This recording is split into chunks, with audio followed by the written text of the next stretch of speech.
Hi guys, welcome to Artis Vivendi, the craft of living. One of the central preoccupations on this channel is the question of happiness. Obviously, when you talk about the art of living and the craft of living, then the question of human flourishing, what it is and to what extent we can actually achieve it, would be one of those central concerns. Now, when you read all the many works and literature that is out there on this topic, and there's just so many books that came out in just recent years, what I've really detected, or not detected, but more like extracted from that literature, is that there are two basic, baselines when it comes to thinking about happiness. And what do I mean by these baselines? Well, when you read, for instance, the work of Sonia Lyubomirsky, she suggests that part of what contributes to our experience of happiness and the degree to which we can actually be fully happy in our lives is really predetermined to a certain extent by our psychological and genetic makeup. Now, it doesn't mean that one cannot grow beyond that, beyond these strictures of nature, and kind of grow beyond that.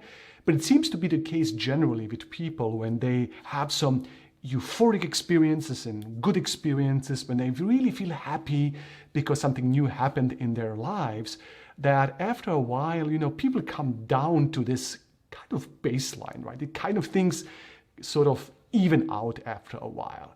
Now, again, I don't want this to be understood in any deterministic way, meaning that people somehow cannot go beyond what their psychological makeup develops them, or not develops them, but kind of limits them to experience, or determines them to experience, or sets them up in a way in life. Now, I think we can go beyond this, right? And this is a different topic. But generally, it is our makeup, our genetics, our nature factor is an important factor. Of course, there's also environmental factors, and then actually concrete practices that you do where you sort of expand some of those natural limitations. In any case, so that would be the first sort of baseline that we should keep in mind when we think about happiness and the extent of happiness we can experience in life. The second one is a problem that many thinkers have talked about and written about.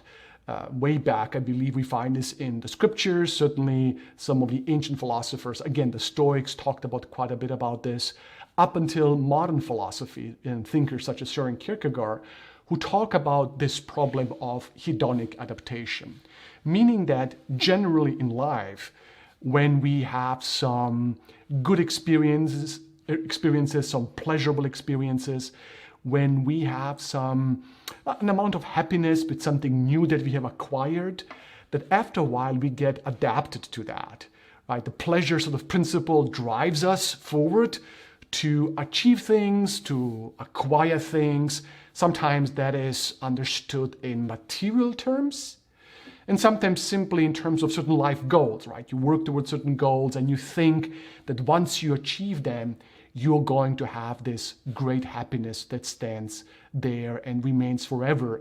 As a matter of fact, I think this kind of deceptive promise is what you usually have in a lot of this sort of motivational speakers, like who come and tell you, whatever your dream is, what is your dream? What is your dream? And you say, well, I wanna have $1 million by the age of 30. I wanna have this, I wanna have that.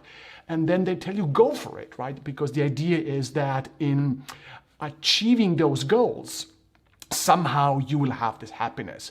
And I think this is fallacious in two ways. First of all, you can, achieving goals is almost like taking a ladder and putting that ladder against the wall, and you climb this ladder for 10, 20 years, and then you come to the top, and then you realize, man, no, I put the ladder against the wrong wall. I mean, this isn't really what I thought it would be.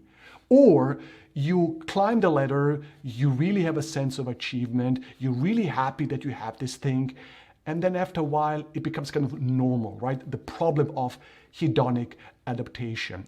And that is why the Stoics, they really believe that this proclivity of humans to get easily used to things, to get very easily, used to things, things become normal, they become ordinary, that is one of the great sources of misery we have in life. And so they developed all of these strategies, how to develop desires and pleasures, not for things that we don't have, but for the things we already have. But again, that is a topic for another time.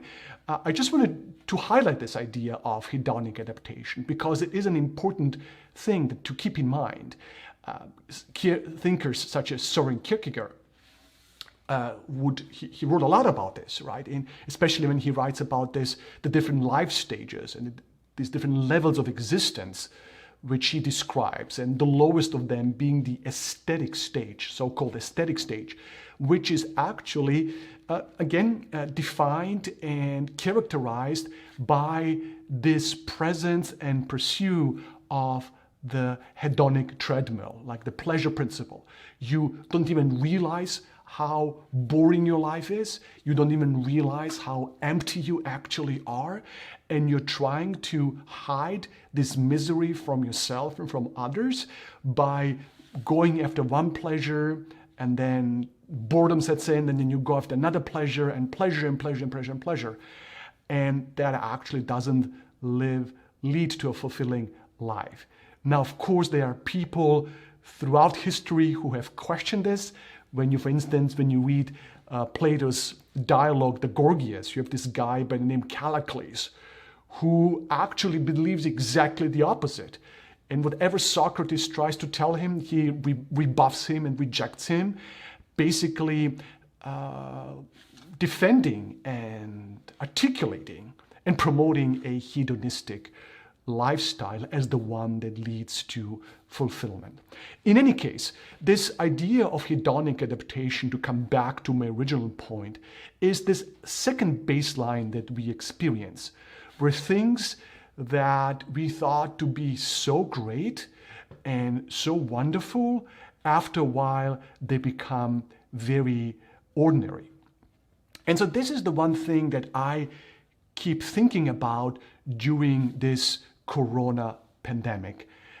It is, I have to admit, very hard for me to talk about positive lessons that one can derive in the context of a pandemic, because talking about positive outcomes and good lessons and beneficial sort of insights one can gain from that experience is as if spitting into the face of people who have suffered tremendously in terms of loss of loved ones and loss of economic security and beyond. I mean, so I'm very reticent to talk about positive outcomes or positive results of the Corona pandemic. But there is one thing, with certain qualifications, one positive thing that I have personally derived from this, and it connects with this idea of baseline happiness and the second type of baseline that is connected with hedonic adaptation. It is the following, that, I would give everything now, right, like most of you, to be able to do some things that I took for granted in the past. Just the normal experience of standing in line in a supermarket or in any store, being able to stand there without any masks, without, observing any social distancing, would be such a wonderful thing, right? Waiting in line in a coffee shop, trying to find a nice table where I can read my book, and even if it's too loud around me and I cannot concentrate, things that would sometimes annoy me, to be quite honest, right? Now I would give, not everything, but I would be so happy to have these ordinary experiences. And this reminds me actually of an interview. I listened to a podcast once where I believe it was Sam Harris had an interview with Peter Attia, Dr. Peter Attia. And they were talking about, it was a conversation about mindfulness and how we usually have these negative emotions, and how very often the negative emotions we have a very short half-life. And if we just would observe them, they would just disappear, instead of us being reactive and kind of, acting out of that state of agitation, for example. And in the context of that conversation, they mentioned, I believe it was Sam Harris who mentioned, the following example. He stated the following example. He said, think about something that really annoys you, right? Like being in traffic, and there's traffic congestion, rush hour, and you're kind of late, and the traffic is not moving, and you feel uncomfortable and nervous and angry, and you see people kind of cutting into the line in front of you, trying sort of to cheat, if I can say so, this traffic jam in a way by going on the shoulder and all of this. Like all the thing that really annoys you, just think about that moment. And then think about the fact that there very well might come a time in your life where you would give everything to be able to be in this traffic jam, right? Imagine that you, for example, become disabled, or you become old and unable to drive anymore. How much you would give actually to be in that circumstance again. And so this is then, when I think about COVID, right, the COVID pandemic, it seems to me that what it has achieved in my life and in the lives of many is that we experienced a certain kind of a reset, right? Things that we had, things that we took for granted, things that were so ordinary and so annoying, now almost have become an object of our desire. If we could only have that back again.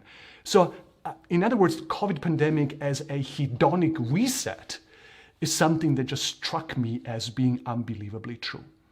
And obviously, as someone who is taking guidance from the Bible and scriptures, I'm reminded of Paul's verse in 1 Thessalonians chapter 5, to give thanks in everything. And I've been, sometimes people quote this in a way that is frankly annoying. It's kind of,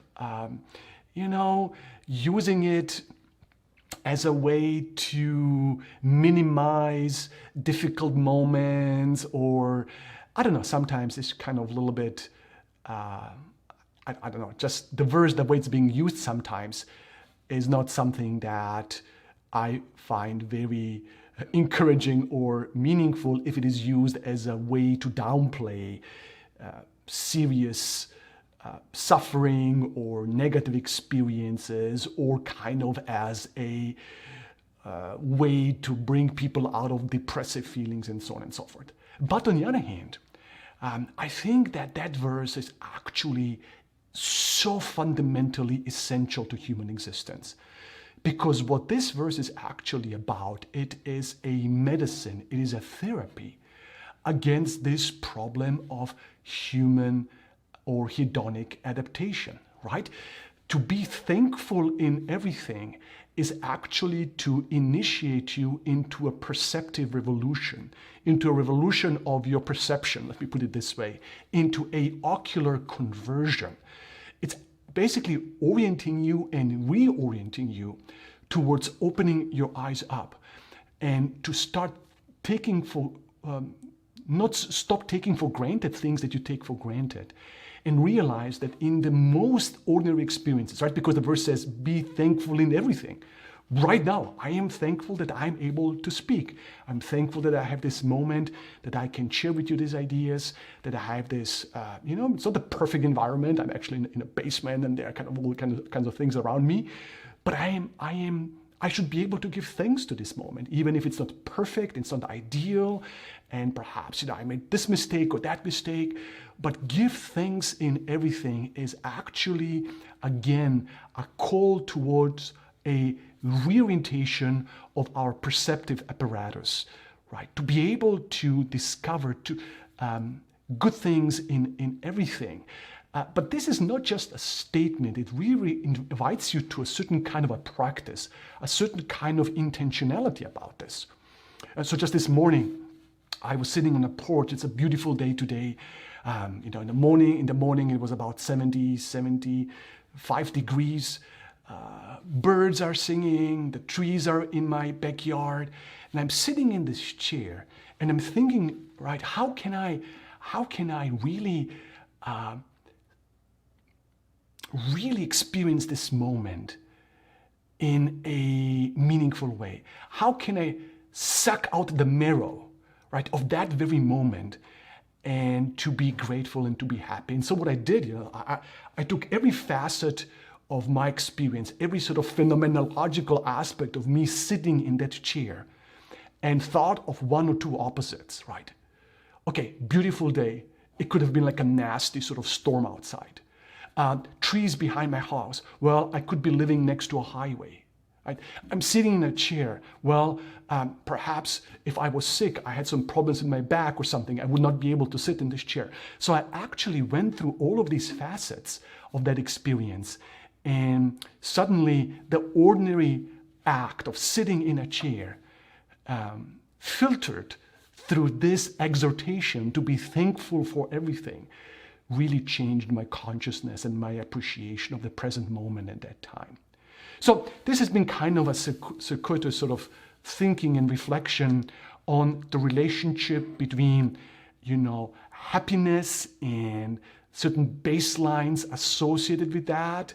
One of those being the baseline of hedonic adaptation, how this corona situation has led me to become aware of the many things I used to take for granted, connecting it with this command in 1 Thessalonians 5, and thinking of practices, how I can actually start living differently, how I can actually initiate into a set of reflections and thinking and exercises, and using the words kind of ascesis of thanksgiving, but ascesis having this idea of training and shaping of oneself that has really stayed with me.